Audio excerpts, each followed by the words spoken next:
Kodosh, Kodosh, Kodosh, Adonai Soy Ein Sof, Kodosh, Kodosh, Kodosh, Adonai Soy Ein Sof, Kodosh, Kodosh, Kodosh, Adonai Soy Ein Sof.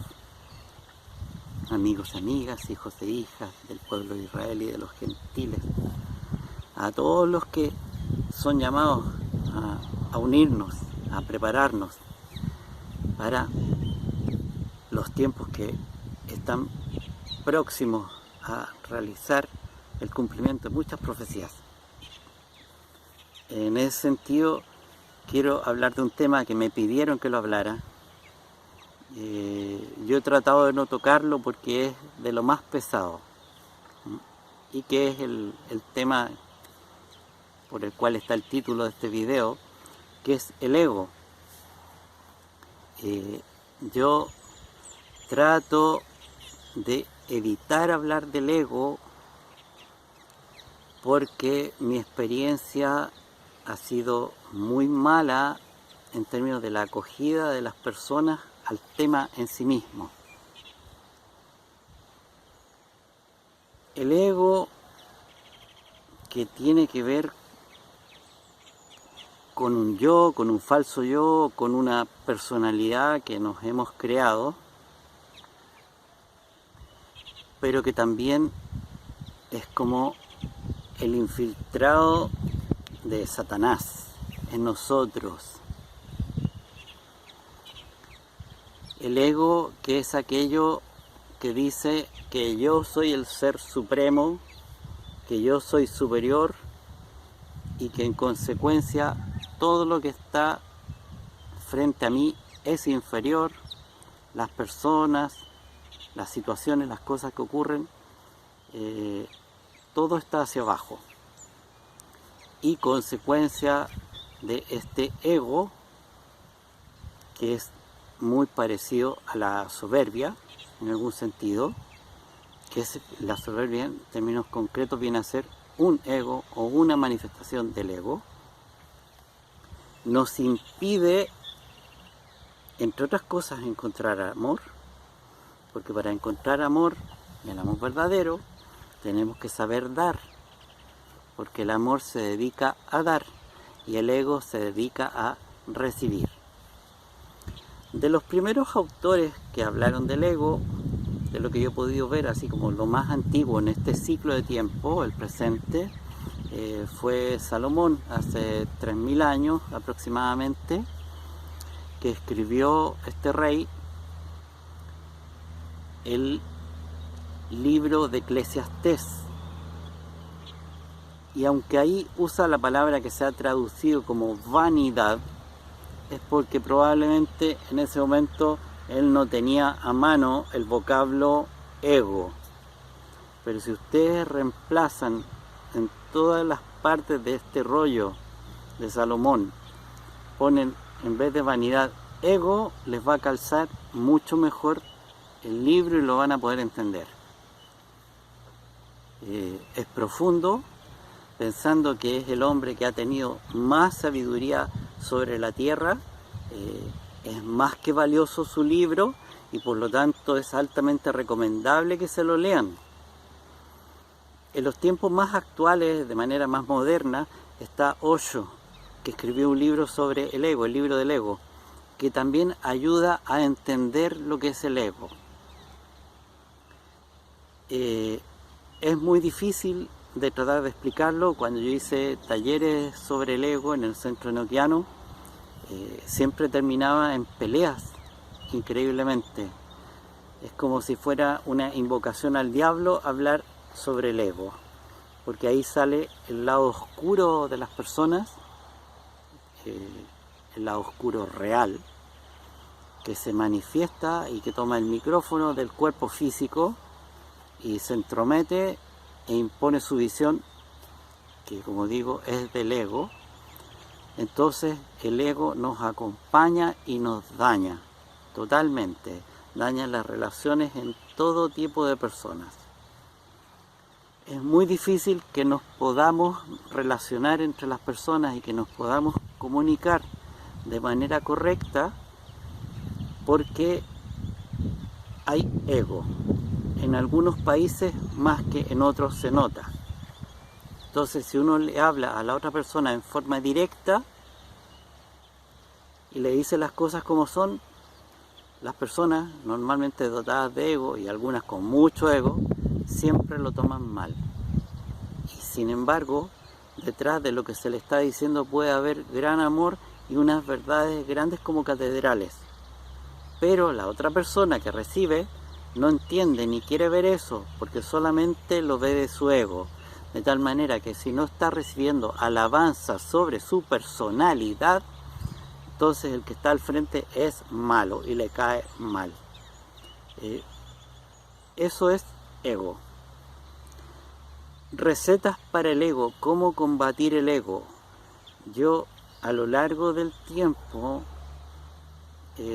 lo que he podido ver es que no hay recetas para el ego, porque siendo un elemento común a todo ser humano, la manera de trabajarlo es distinta dependiendo de cada uno de ellos. A mí me hicieron desde la luz trabajar el ego de unas formas poco habituales, pero que a mí me tocó, se los cuento, se los relato a modo de ejemplo. Hace más de una década, ya no recuerdo exactamente hace cuántos años atrás, pero de pronto empecé a cojear. Tenía un dolor en el talón del pie izquierdo y estuve cojeando cerca de un año y me dolía caminar. Y eso significaba que salía a la calle y me subía al metro, por así decirlo, y andaba en todo lentito porque me dolía. No tenía ninguna lesión física, sin embargo tenía un dolor tan fuerte en el talón que me obligaba a cojear. Entonces toda la gente me veía como otro cojo más, y como este mundo se burla de los cojos, bueno, se burla de todos, todos se burlan de todos en general, pero yo también debo haber sido objeto de burla, supongo. Y eso fue no es la única, pero fue una manera de trabajar el ego en mí, de traer humildad en forma específica y precisa. Pero a ustedes, a algunos de ustedes, les gustaría estar cojeando durante un año, por ejemplo, sin una causa, sin una lesión, sino que de un día para otro aparecieron con un dolor que ya no les permitía poner el pie firme en tierra y poder caminar de manera normal? Eso, bueno, esa fue una, me tocó vivir varias. Me ha ayudado harto y lo agradezco. En ese sentido, no discuto la guía divina que he recibido a lo largo de todos mis años, independiente de las cosas muy duras que me ha tocado vivir, pero son aquellas que me han permitido crecer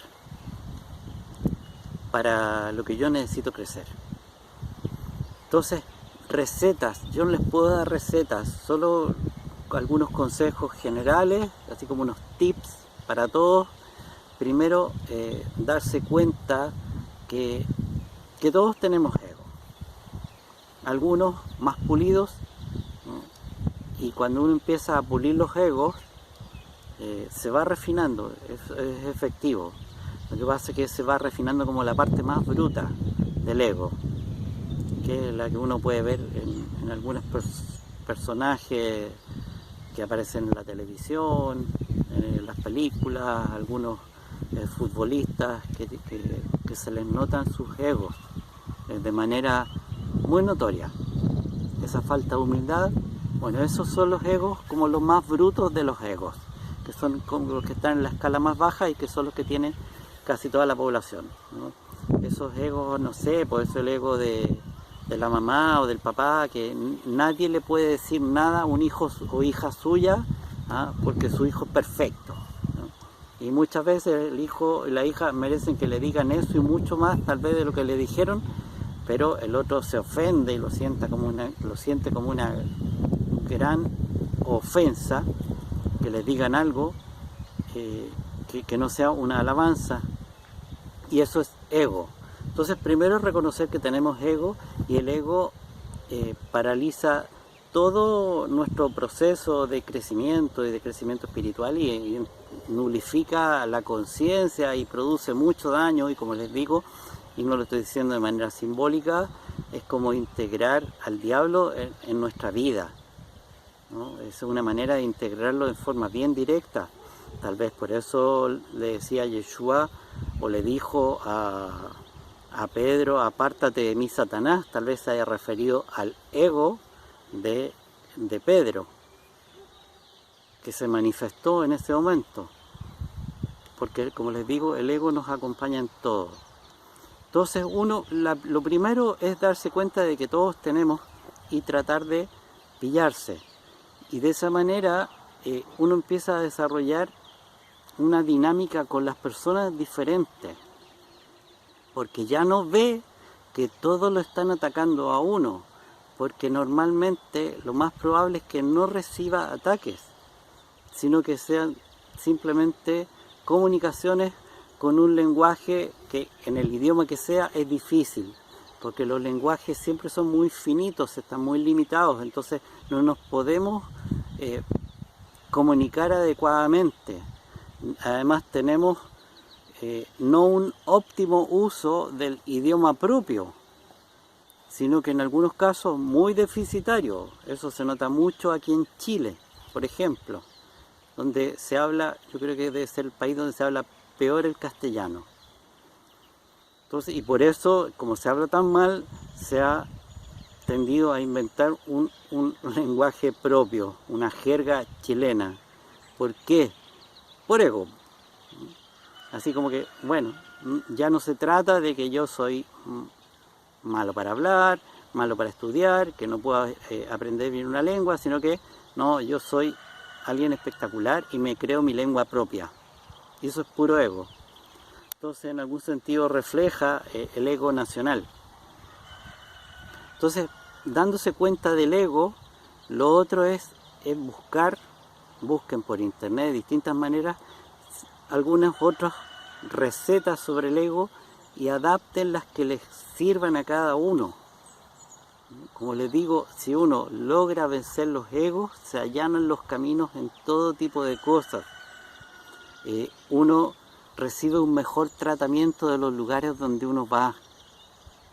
Yo he podido experimentar eso a lo largo de mucho tiempo. Lo hago porque ya quizás en algún momento lo trataba. Al día de hoy lo hago, de actuar de forma humilde donde sea que esté, con todo tipo de personas. No veo a las personas de una manera inferior. Para mí ya no hay inferioridad, son todas personas iguales a mí. Así lo siento de corazón, independiente de que sepa, ¿no?, que no todos tenemos un mismo origen, y que puede haber algunas almas más elevadas que otras y otras bastante más para abajo, pero en términos del trato, yo hago un trato igualitario hacia todas las personas, y normalmente es así. Puede ser que haya algunas veces que no se haya notado, pero trato de hacerlo.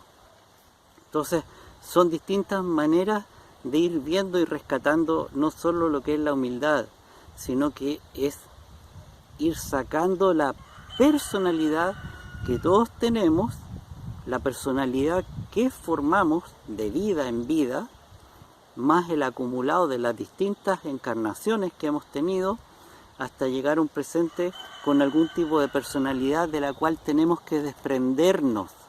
Es absolutamente imperioso que nos podamos desprender del ego, de estas falsas personalidades. ¿Por qué? Porque lo que nosotros queremos es ser no solo resucitados, sino que recibir el Espíritu Santo. Recibir el Espíritu Santo, poder ser nosotros cristificados, poder ser nosotros parte del mesianismo, significa dejar el cuerpo y la mente libres, desocupados, y el ego son basura. Es basura para el cuerpo y para la mente, y para el alma, obviamente. Entonces, para que venga la divinidad y nos pueda llenar de amor y de muchas otras bendiciones, necesitamos que salga el ego. Entonces, por eso es imperioso eliminar el ego. No hay que ser contemplativo, no hay que abuenarse con el ego, no hay que establecer banderas de tregua. No, el ego es una labor de constante persecución de día y de noche a lo largo del tiempo, por años y años. Porque igual puede haber un brote de ego donde uno cree que lo desenraizó totalmente, porque establece normalmente raíces profundas. Entonces requiere que uno esté constantemente viendo y ejerciendo el control en todos lados. Y eso, como les digo, es una labor diaria. Pero es una labor gratificante porque la podemos ver en el día a día, no solamente en el ir eliminando el ego, sino que vamos viendo cómo se produce una reacción hacia nosotros en el entorno. Y eso significa que nos hacemos una vida mucho más fácil. Y dentro de aquellos que algunos estamos esperando, que viene a ser, claro, la resurrección, pero todo lo que va a significar la parucía, estar sin ego, o disminuido al mínimo, para que podamos ser habitados por la luz, produce un gran gozo. Así que eso es en relación al ego. Bendiciones para todos.